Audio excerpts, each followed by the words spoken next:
This week's tragic star is Barbara La Marr. She died at the young age of 29 from a combination of tuberculosis, nephritis, and drugs. She is also the inspiration for Hedy Lamarr's last name. She was known as the girl too beautiful. So sit back and listen to her sad tale of woe. Hi everybody, welcome to my second Tragic Star of the Week video. Today we're going to be talking about Barbara La Marr. She was a silent film star and her nickname was the girl too beautiful. And we're going to talk about how she got that nickname. And she was too beautiful. She was considered literally one of the most beautiful stars of her day.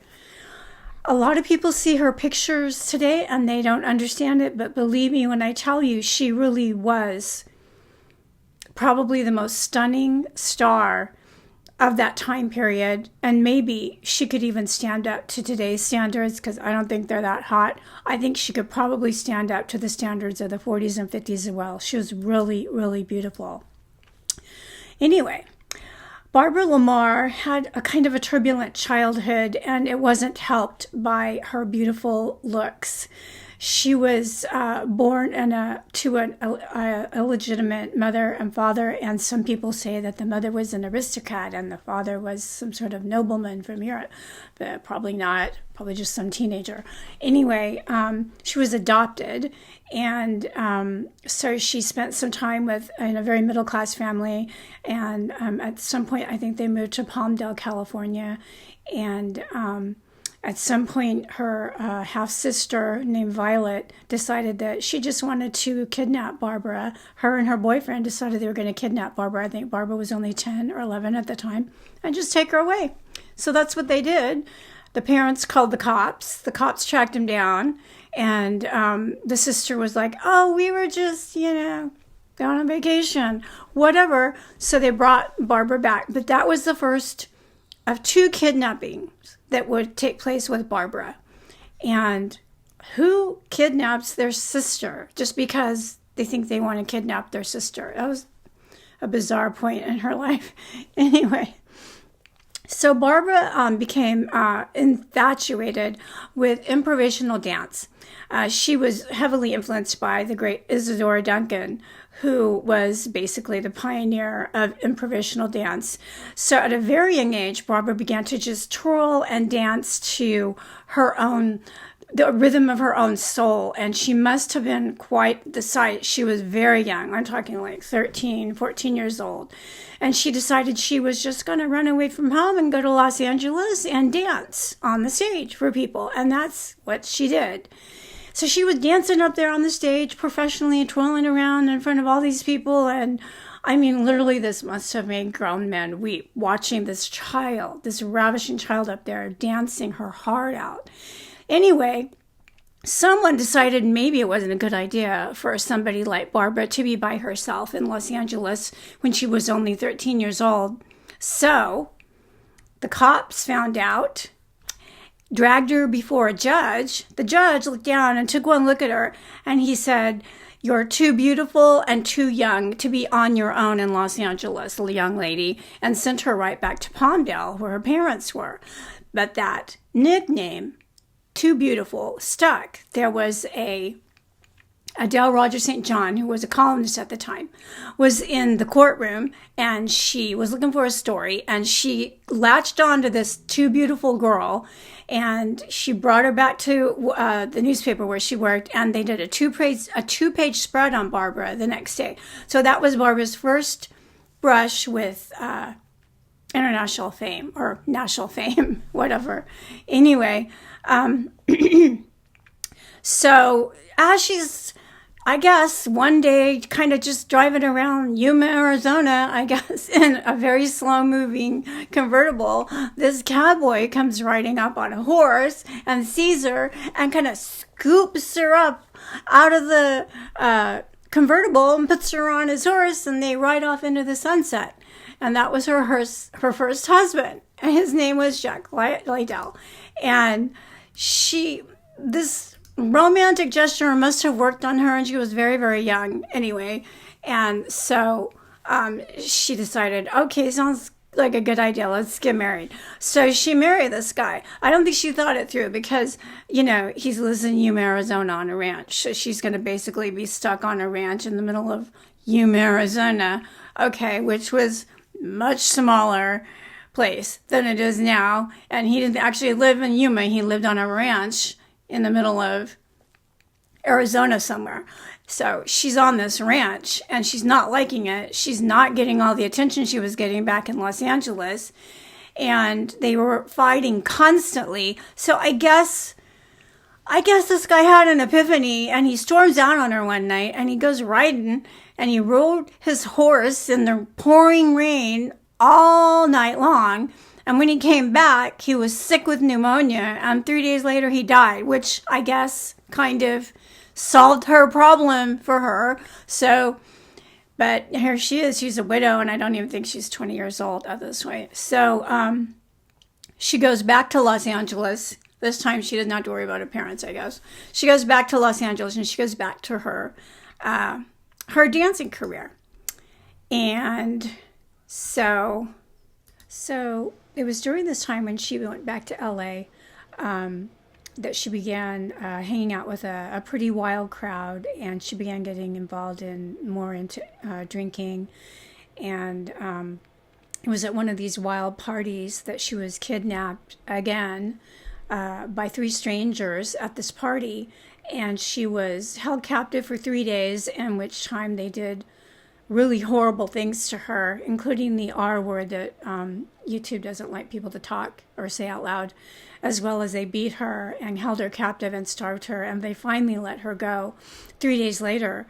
But it's almost like she was so beautiful that her beauty attracted the wrong kind of attention. It attracted people who thought that she was an object or a freak that they could just take anywhere, anytime they wanted to, take anywhere and possess her as if she was some sort of doll or something.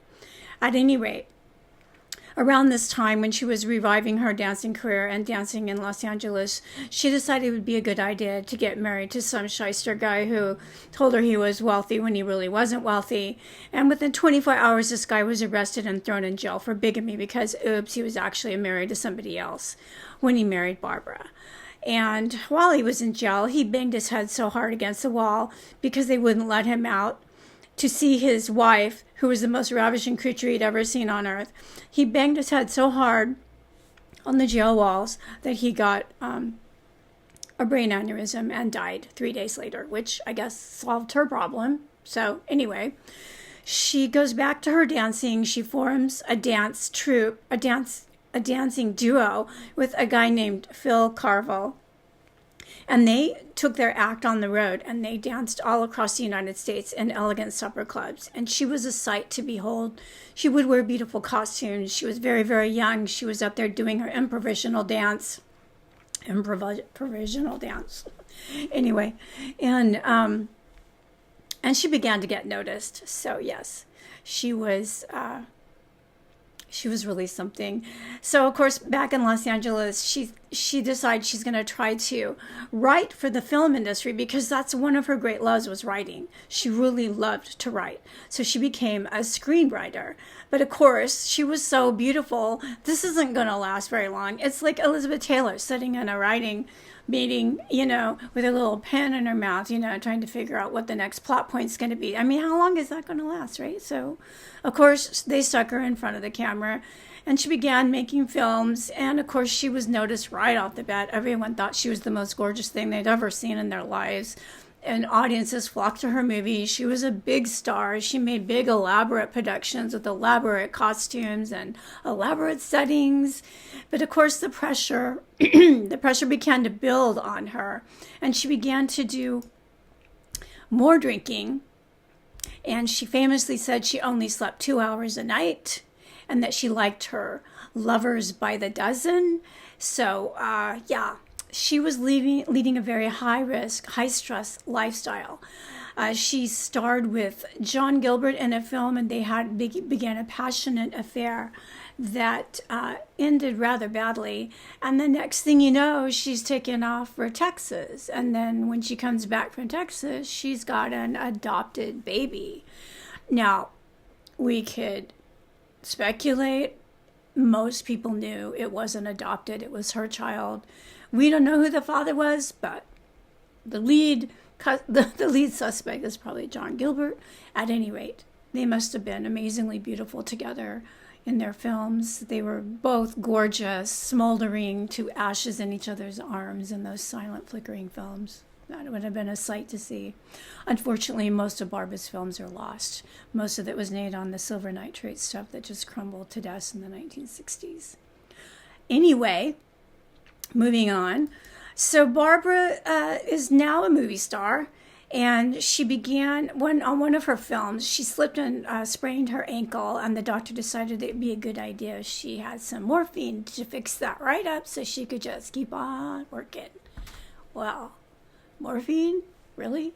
There's no aspirin around? So now she's a morphine addict. In addition to being a coke addict, in addition to being a booze addict, she's a morphine addict. In addition to sleeping hardly at all, in addition to partying all night and working all day. So this began to take a physical toll on Barbara La Marr. And she began to kind of slip a little bit in her appearance because she's looking like hell because she's not sleeping. She's doing drugs. She's just burning the candle at both ends. Okay, that's the kind of person that she was. So by this time her health is beginning to fail. She decides she's going to marry this cowboy. Not a real cowboy. He played one in the movies. So she marries this guy. I'm not sure why. Maybe because the studio told her, your lifestyle is not conducive to family values or something. You need to get married, if you want to be that. So she got married, and but it really didn't help anything. She continued to burn the candles at both ends, and eventually she began to slide. Her career slid. Her contract was canceled at Metro, but she went to another studio and began making films for them. But by this time, she was really getting sick, and she eventually developed tuberculosis and nephritis.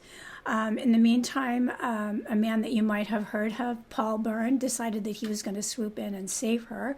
Paul Byrne would go on to be the husband of Jean Harlow, who committed suicide in their bedroom. But he was an executive for MGM, and he thought he could save Barbara La Marr, but unfortunately, Barbara was beyond saving at this point. She simply was doomed. And on January 30th in 1926, she died from a combination of tuberculosis and nephritis, which is a kidney problem that was most likely brought on by her drug use. And I feel that the tuberculosis was allowed to take hold because she was simply so exhausted. She had worn her body out at the age of 29. She had worn her body out, and she simply could not go on any longer. So that's a very interesting and sad story of the tragic Barbara La Marr. She is in my first book. Her chapter is in my first book, and I encourage you all to read it. I encourage you all to buy all of my books. Tragic Hollywood, Beautiful, Glamorous, and Dead. Tragic Hollywood, Beautiful, Glamorous, and Still Dead.